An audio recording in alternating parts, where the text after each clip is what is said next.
Master Windu. How pleasant of you to join us. This party's over.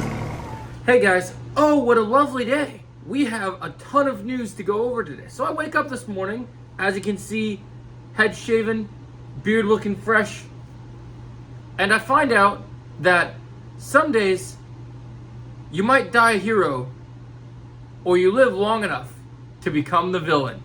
You either die a hero or you live long enough to see yourself become the villain. That is the case of Nicholas Holt, guys. We have exciting Superman Legacy casting news. Now, there are a few other casting news today, like Eve Tessmacher has been cast. We got Jimmy Olsen was cast. But we're not here to talk about that. We're not going to worry about that. We got more Authority members. We'll save that for the DC podcast. What we're here to talk about is Nicholas Holt went from being Beast in the Fox X-Men universe, which was great. Very nice supporting character for him. Then he really wanted to be the Batman in the Batman, but it went to Robert Pattinson, the proper person who deserved the role. Then he really wanted to be Superman, but David Cornslet got that. So the man deserved to win. We know he was in talks for the movie. We knew he wasn't dropped completely. James Gunn was just trying to find the perfect part for him. And it sounds like, as according to Deadline, he has found his Lex Luther in Nicholas Holt. Now, if you guys don't know my stance on Nicholas Holt, I love Nicholas Holt, okay? So, Nicholas Holt is fantastic, okay? Warm Bodies was a incredible, romantic zombie drama that is underappreciated.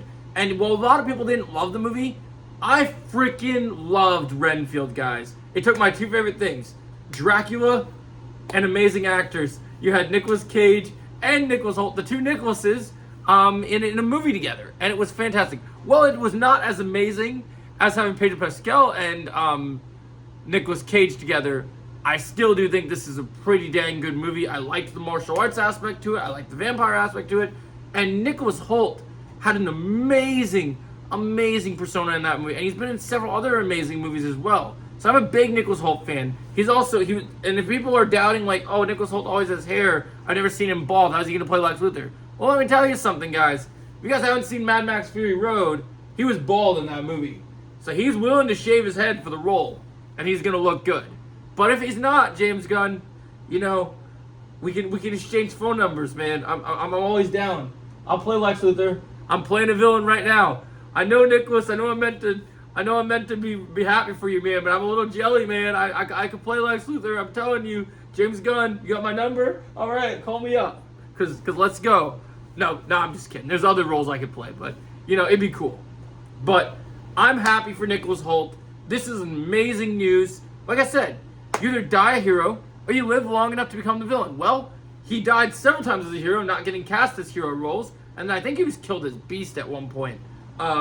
So he lives long enough to become the villain. And the best thing is, in the Lex Luthor description for this film, they literally say they want someone that can stand up to Superman. And David Cornslet is 6'4", and Nicholas Holt is 6'3". So they're close in size. And what I love about this is just, if I was Nicholas Holt, imagine taking all the hatred I have and frustration for losing out on these roles and bringing that into his Lex Luthor. Like, imagine you staring David Cornslet in the face, like, you took everything from me.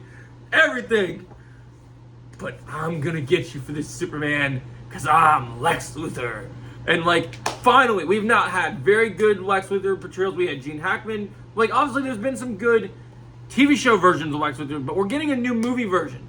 Jesse Eisenberg sucked. I'm sorry, Snyder fans, it's the truth. We need to accept it. There has not been a good live-action movie Lex Luthor ever, except for maybe Gene Hackman, and I guess Kevin Spacey was okay. But none of them will be on this level. We're getting a brand new Superman movie, so we need a brand new Lex Luthor. And I think Nicholas Holt is it, guys. I think this is great news. I love Nicholas Holt. I think this is great casting. James Gunn, you are doing a great job at the casting. I mean, except for you could have casted yours truly. But I know the writer's strike was happening, and I understand. It's okay. But yes, in future reference, I would love to play a character in your universe, James Gunn. I'm open for many roles. My resume is quite decent, so if you want to, hit me up. But anyway, guys, what do you guys think about Lex Luthor being played by Nicholas Holt? I think this is absolutely fantastic news. It is, and you know, I think Homelander would have something to say about this, saying it was perfect. It was perfect. Right down to the last detail. Because it is. And I can't wait to see this. I love Nicholas Holt. This is a huge win for DC. A huge win for Nicholas in general. And I'm a fan of this casting. I know some people aren't. I think he's going to kill it. Do I think he would have been a good Batman or Superman? We would have to see that in a different timeline. But I'm happy with him as Lex. And I'm glad. We need a good Lex Luther. And I can't wait. Now I'm even more hyped now I'm even more excited for Superman Legacy, knowing we have our villain. I know a lot of people are like, oh, we've seen Lex Luthor before. We've seen Superman and Lex Luthor fight. Like, yeah, but this will be different. And it's going to be cool. So I can't wait. Let me know your thoughts on Nicholas Holt as Lex in the comments below. And as always, remember, boom pow. Have a DC amazing day. Thanks for watching. Woo!